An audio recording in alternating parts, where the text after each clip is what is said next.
Our good and loving God has entrusted to you and to me resources to be able to live the life that He's called us to live and to have the impact that we were called to have. If you get stewardship wrong, there are so many impactful things. So practically speaking, you tend to live then on more than you earn, which will lead to depleting reserves, savings, which will lead to more debt, which will lead to more stress, anxiety, conflict, discouragement, and depression. Whereas when we understand biblical stewardship, when we understand God owns everything and we use it the way He calls us to use it, we grow in our confidence, we grow in our trust, we grow in our joy through being able to use our money the way God calls us to use it. God truly cares about how we manage our resources because He's the owner of it all. There's over 2,200 verses dealing with money, finances, giving, generosity, possessions.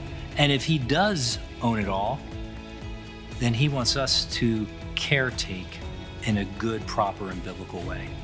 The Stewardship Seminar is for the entire church, whether you're young and just starting out, whether you're struggling with debt and income issues, whether you're doing well and have abundance.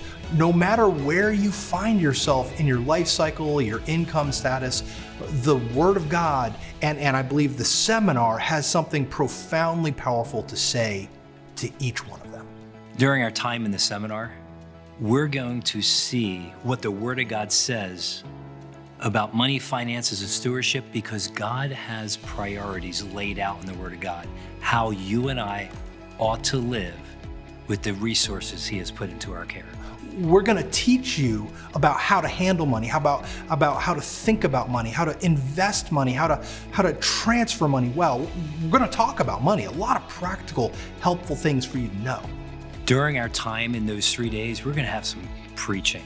We're going to have some teaching, and you're going to be offered an opportunity to have some one-on-one stewardship counseling to help take you from wherever you're at to the next step, 2 or 3, so that you can become that even better steward. And our desire is to cause you to process and think through what God has put into your care and how you can use it for greater kingdom purposes, all to the glory of God, to see lives changed and transformed. Consider joining us for this seminar so that you can become an even better steward of all that God has put into your care.